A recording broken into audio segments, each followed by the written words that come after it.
Good afternoon, it's Friday, February 7th. Welcome to Skedlive. I'm your host, Kadeen Smith. There is breaking news. CTV reports a man made a bomb threat to try to divert a plane to Sochi, Russia. Officials say the flight from the Ukraine has landed safely in Istanbul, Turkey. The incident happens as the Olympic Games opens in Sochi.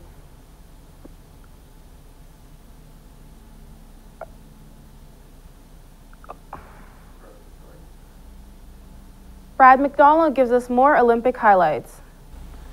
Thanks, Kadeen. The Games have begun in Sochi.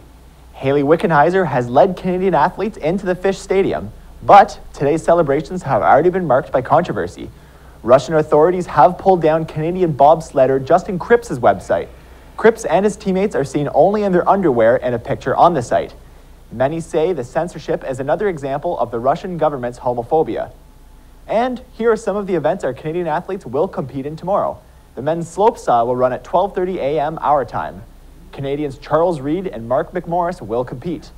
And there will be a medal events for cross-country skiing, freestyle skiing, and biathlon. Canadians will be competing in all three events. Now, back to Skedlive. Thanks, Brad. It will be interesting to see how Canadian athletes do over the next 2 weeks at the Olympic Games. Reading Week is coming up. I spoke with Humber students earlier today about their plans for the break. Reading Week is just around the corner, but instead of going away on vacation, most students are choosing to stay right here at home. Home and work, basically.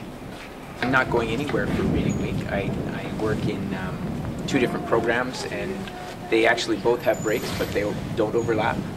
So I'm working both weeks, but my family is going to Tokyo for March break. My wife is Japanese, and my kids are going there to see their grandparents. I'm going home to Lindsay. And why aren't you going somewhere else, like somewhere warm? Because I can't afford it? According to Statistics Canada, in 2010, Canadians paid $35 billion on pleasure vacations and holidays.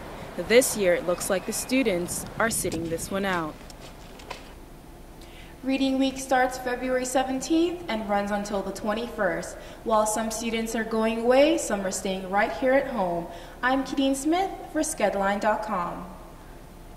Tweet us your Reading Week plans at Skedline with the hashtag break. Now over to Nabila Hashimi with the weather. Let's look at the weather forecast. Today we can expect blowing snow with a high of -11 and tonight with a low of -17. Saturday will be sunny with a high of -9 and a low of -17. There will be flurries on Sunday with a daytime high of -7 and a low of -14.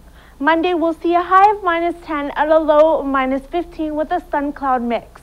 Tuesday there will be a sun cloud mix with a high of -10 and a low of -19. Expect sunshine on Wednesday with a high -8 and a low of -16. Now back to Skedlive. Thanks, Nabila. Now it's time for Skedlive's City Council Report.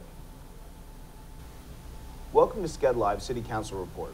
I'm Duncan Spence. I'm joined this afternoon by Skedlive Municipal Affairs reporters Adam Johnson and Brad McDonald. Brad, could you fill us in on what's been going on at City Hall this week? Well, Mayor Ford participated in the first of what will be many mayoral elections on Wednesday night. It was in Scarborough at the U of T campus there. It was hosted by U of T.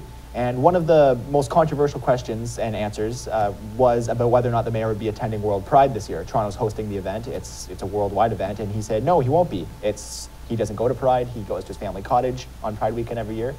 And that's just what he's doing. He's not going. Do you think this is going to have any implications on the mayor's re-election bid? Well, I think it's part of the new thing he's been doing since the crack admission. It's like, this is me, I'm Rob Ford, take me as I am. And that's what he's going with. Adam, what did you report on this week? I went down to the executive committee meeting at City Hall on Tuesday where they discussed a new Aboriginal employment strategy. Essentially, the city wants the workforce within the city, the public service, to reflect the number of Aboriginal peoples living in Toronto. And Councillor Mike Layton said, I can count on one hand the Aboriginal people I've seen at City Hall during my time here. And they will recommend this new strategy to City Council when Council meets. What else did the councillors discuss this week? They discussed renaming Union Station to Sir John A. Macdonald Station. This was pushed by Councillor Denzel Minawong, which, according to some, will run for mayor in the fall. However, the discussion will, the final debate or the final discussion will happen in July. So it's not yet clear if Union Station will be Sir John A. Macdonald Station. What's up next at City Hall? There's a Board of Health meeting next week. That's kind of the main event next week. And then following that is the week after is City Hall, City Council. Excellent. Thank you very much, gentlemen. This has been your council report for February 7th, 2014. I'm Duncan Spence. Now back to Skedlive. I'm Kadeen Smith. Be sure to visit skedline.com.